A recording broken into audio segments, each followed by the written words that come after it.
राहुल अरोड़ा साहब हमारे साथ हैं, एक बार जल्दी से उनसे बजट पर प्रतिक्रिया ली जाए। राहुल जी बनाएं बजट देखने के बाद बाजार पर आपका व्यू।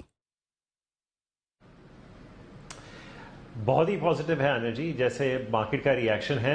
दो तीन चीजें हैं जैसे आप चर्चा कर रहे थे। आई थिंक इसमें सबसे बड़ा इन्फ्लुएंस मुझे लग रहा है अनिल जी के जो कैपिटल स्पेंडिंग की बात हुई है 10 लाख करोड़ की, which is a 33% increase on last year. हमारा खुद का प्रोजेक्शन था 15%, so this is 15% higher than what we were anticipating. लेकिन अगर आप टोटल एक्सपेंडिचर से इस कैपिटल एक्सपेंडिचर को निकाल दें तो आपका रेवेन्यू एक्सपेंडिचर मोटा मोटी फ्लैट आता है। Just it's a very minor increase, which actually means कि अगर आपके your tax collections need to be pretty much on point, because थोड़ी भी अगर इसमें 19-20 हुई तो ये जो आपका 5.9% का फिजिकल डेफिसिट नंबर है ये थोड़ा स्लिप हो सकता है। तो it is, if you exclude the capital expenditure and just look at the revenue expenditure, there is the numbers will have to pretty much add up. Obviously taxation की बात की थी हमने अनिल जी बजट में जाने से पहले। I think they've done enough for the bottom of the pyramid and they've given some relief at the upper end. अब यही देखना बाकी है कि नेट ऑफ एग्जेम्पशंस, और वो हम स्टडी कर रहे हैं कि ओल्डर रेजीम में बेटर रहेगा या इस रेजीम में। बट वित्त मंत्री ने थोड़ा तो कह दिया है कि अगर आप नए रेजीम में भी आ जाएं तो आपकी सेविंग्स कुछ, अगर आपका इनकम 15 लाख का है तो करीबन 1.5 लाख की सेविंग होगी। तो आई थिंक इनकम टैक्स पे ठीक है। एक ही मेन थीम है energy, infra infra infra and more infra. तो अगर आप पोर्टफोलियो बना रहे हैं अगले 1 साल का, तो I think infra, cement, banks and FMCG, this should be your overweight position for the market. I would be relatively underweight on most if I was forming a portfolio. इसका एक इंपॉर्टेंट चीज ये भी है एनर्जी, इस budget पे मुझे लगता है क्योंकि आपने 10.5% का नॉमिनल जीडीपी ग्रोथ ले लिया है, तो आप जीडीपी ग्रोथ को अज्यूम कर रहे हैं 6%, तो आप इन्फ्लेशन अज्यूम कर रहे हैं 4.5%।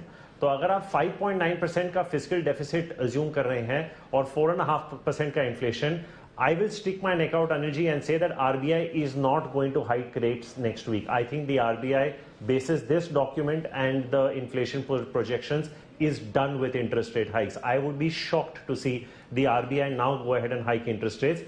आपका 10-year bond yield भी देख लीजिए, 7.37 था, पॉलिसी में जाने से पहले 7.3 हो चुका है।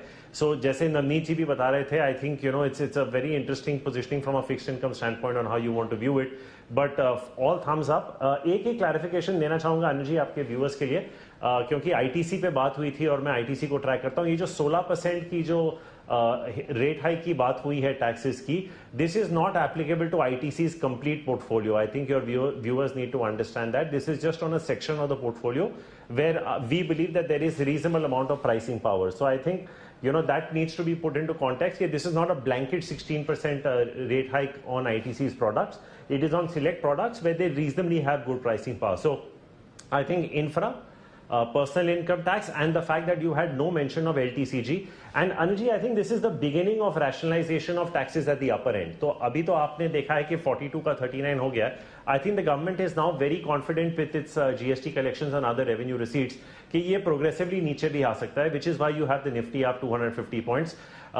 You could not have gone into a Fed meeting stronger and into an RBI policy stronger. I think जानन जी, जैसे मैंने आपको बताया था बजट से पहले, 10 फरवरी को निफ्टी या तो 17,000 होगा या 18,500 होगा। आई थिंक अभी प्रोबेबिलिटी 9 दिन के बाद 18,500 की मुझे काफी हद तक it looks like a very realistic probability. Okay. And the 4 sectors I would be very overweight on would be infra, cement, banks and FMCG. 18,500 की तरफ बढ़ता हुआ Nifty, infra, cement, bank, FMCG, ये 4 सेक्टर ऐसे हैं जो राहुल को पसंद है और यहाँ पर दिख सकते हैं जबरदस्त तेजी।